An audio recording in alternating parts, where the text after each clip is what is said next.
4. 우리 사회의 과제와 문화의 발전. 두 번째 주제, 우리 사회의 오늘과 내일. 네, 우리 지난 첫 번째 주제에서는요, 경제성장 과정의 문제점을 살펴봤습니다. 빈부격차도 있었고, 자원 고갈 문제, 그다음에 물질 만능주의 문제 등등의 여러 가지 문제점이 있었죠. 약간 좀 어두운 얘기들을 했는데요. 이제는 우리 사회의 오늘을 짚어보고 더 나은 내일은 위해서 어떻게 해야 되는지 좀 희망적인 얘기를 해보겠습니다. 자, 그러면 두 번째 주제, 우리 사회의 오늘과 내일 첫 번째 시간 시작합니다.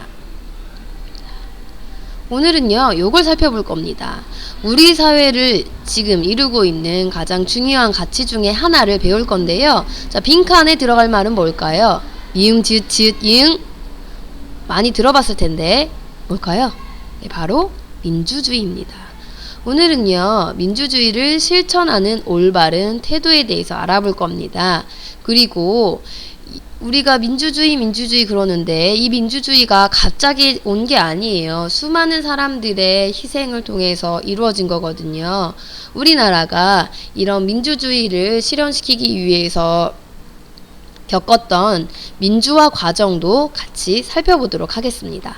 자, 그러면은 공부 시작할게요. 자, 생활 속의 공동체 문제를 참여를 통하여 민주적으로 해결하는 과정을 쭉 살펴볼 건데요.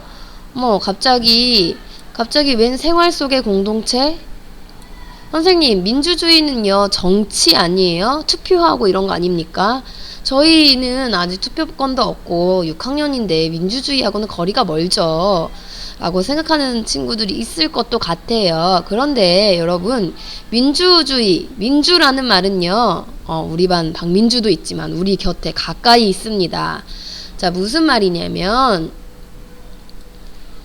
민주주의라는 것은 단순히 정치가 아니라요, 모든 사람들이 주인이 돼서 적극적으로 참여한다는 뜻을 담고 있어요. 그래서 우리 사람들이 모여있는 모든 곳에서는 민주주의가 일어나는 게 당연히 맞겠죠. 모두가 주인이 돼서 거기에서 일어나는 문제를 스스로 해결할 수 있는 그런 것들이 바로 민주적이다라고 할 수 있는 것들입니다. 우리 반에서도 충분히 민주주의를 실천할 수 있습니다. 자, 그러면은 공동체 문제를 이렇게 민주적으로 해결하는 과정은 과연 어떤 걸 의미할까요? 자, 세 단계로 볼 수 있는데요, 크게. 자, 첫 번째는 당연히 어떤 문제가 있는지 확인을 해야겠죠. 그 다음에 최선의 대안을 선택합니다. 그리고 나서 선택만 하면 될까요? 그것을 실천까지 하는 게 민주적으로 해결하는 과정이에요. 네, 그러면 이제 구체적인 예를 가지고 어떻게 민주적으로 해결할 수 있을지 보겠습니다.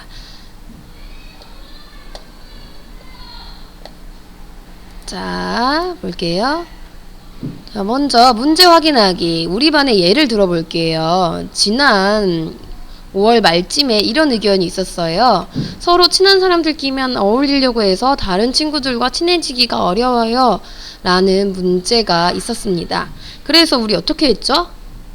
최선의 대안을 선택하기 위해서 학급 회의를 열었습니다. 여러 의견이 나왔는데 그 중에서도 마니또를 하자는 의견이 굉장히 많이 나왔어요. 그래서 마니또를 하자는 의견을 우리가 최종적으로 선택을 했죠. 그리고 직접 실천까지 했습니다. 어떻게 했어요? 마니또를 뽑았죠. 그리고 미션을 수행하기도 하고 또 마지막엔 편지도 쓰면서 잘 모르던 친구들도 다시 알아가는 시간을 가질 수가 있었습니다. 자, 이렇게요, 민주적으로 해결하는 과정은 우리 반에서도 충분히 할 수 있는, 우리 곁에 가까이 있는 것입니다. 자, 그러면은 이렇게 공동체 문제를 해결하는 방법에 담긴 의미는 어떤 걸까요? 그냥 좋게 잘 끝났다가 아니에요. 좀 더 큰 의미가 있습니다. 자, 여러분, 공동체는요, 당연히 문제가 발생하게 됩니다. 늘 행복하고 늘 좋고 늘 즐거울 수만은 없어요. 왜 그럴까? 당연하죠. 모든 사람이 똑같은 마음을 갖기가 참 어렵기 때문입니다. 여러 사람이 함께 살다 보면은 사람들 사이에 갈등과 다툼이 생깁니다. 이건 너무나 당연한 거예요. 그리고 이러한 갈등과 다툼은요, 여러 사람에게 영향을 미쳐요. 그리고 공동체의 문제가 발생하게 되는 거죠. 갈등이 해결되거나 다툼이 해결되지 않았을 경우에는 문제가 발생하게 되는 겁니다. 그러면 이때 어떤 식으로 해결 방법을 찾아야 할까요? 힘이 센 사람이 그냥 때리고 이겨버려요? 아니죠. 어떻게? 그렇죠. 대화도 하고 서로 타협도 하면서 해결 방법을 찾는 것이죠. 자, 문제를 해결하는데 참여해서, 서로 다 같이 참여해서. 선생님이 자꾸 학급 회의를 하는 이유는요, 단순히 이게 몇몇 사람들만의 문제가 아니기 때문입니다. 우리 반 내 문제고요. 우리 반은 모든 사람이 같이 있기 때문에 누구나 다 함께 참여를 해야 됩니다. 그래서 자신의 의견을 제시하고 대화하고 또 타협하면서 의견 차이를 좁혀가는 게 중요합니다. 이것도 절차를 준수해서 실천, 그러니까 정해진 방법을 실천해야겠죠. 자, 다른 사람과 소수 의견을 존중해야 합니다.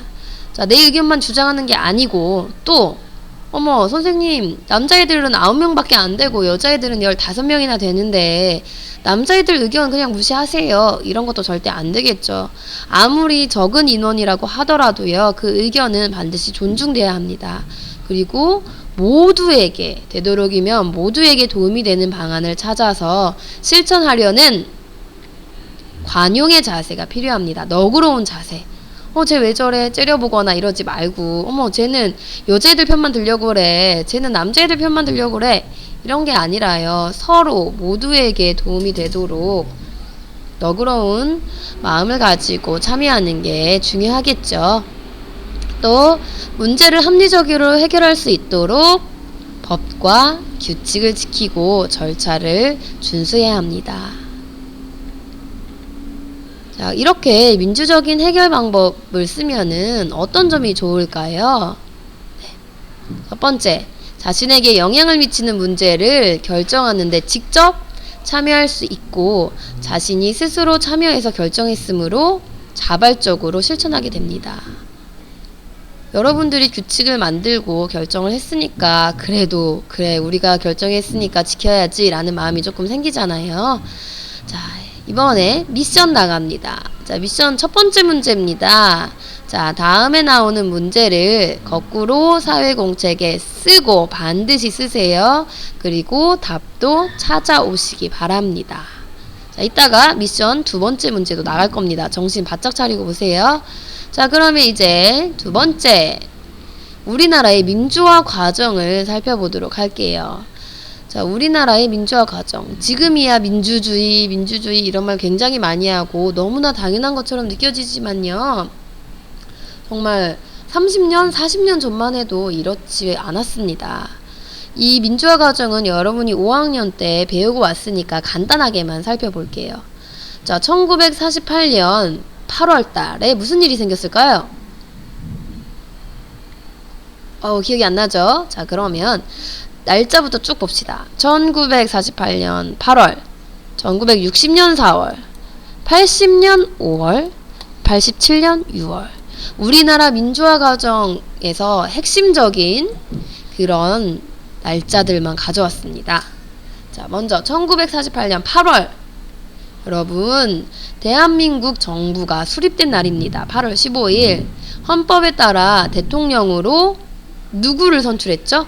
네, 이승만을 선출하고 대한민국 정부가 수립되었습니다. 우리나라에서 처음으로 대통령을 선출하게 된 날입니다. 그런데 이승만 대통령을 시작으로 해서 이제 그나마 민주주의가 자리 잡나 싶었더니 4.19 혁명이 일어났어요. 왜냐?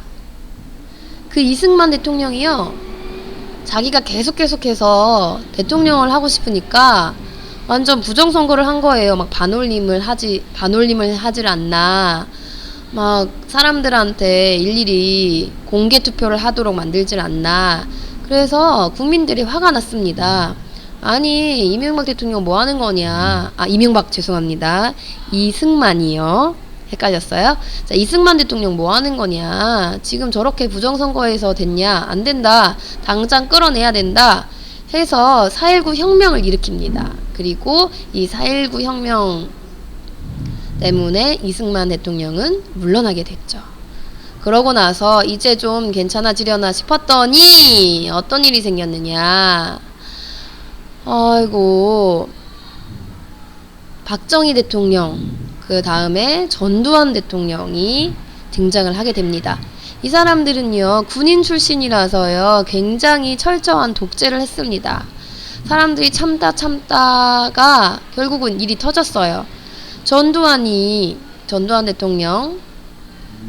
대통령이 굉장히 심한 계엄령을 발표합니다. 자, 이제는 자기 마음대로 하겠다.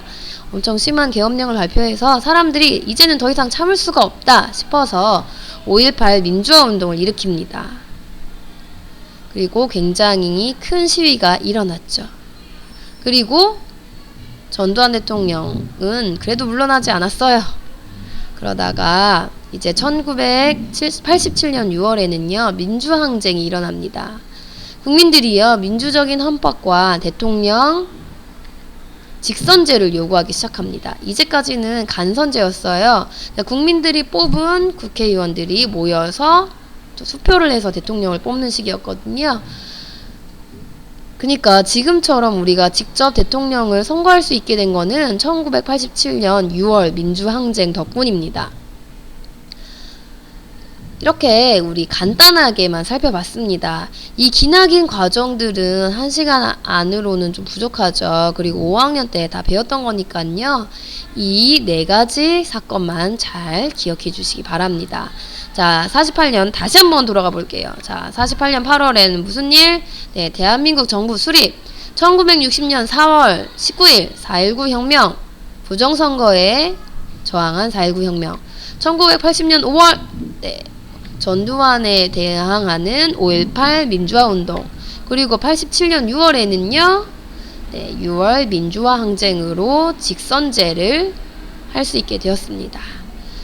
자, 이 과정에서 얼마나 많은 사람들이 죽고 다쳤는지 모릅니다.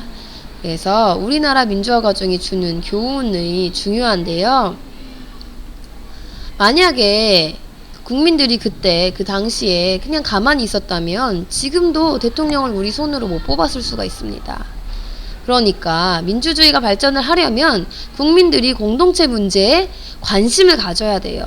관심이 없고 국민들이 그냥 하나마나 쳐다만 보고 있으면은요, 위에서 정부에서는요 자기 마음대로 하려고 듭니다.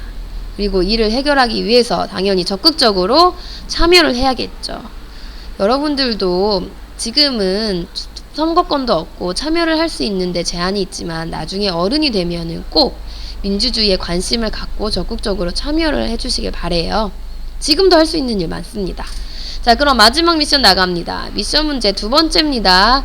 이것도 역시 거꾸로 사회공책에 쓰고 답도 구해오시기 바랍니다.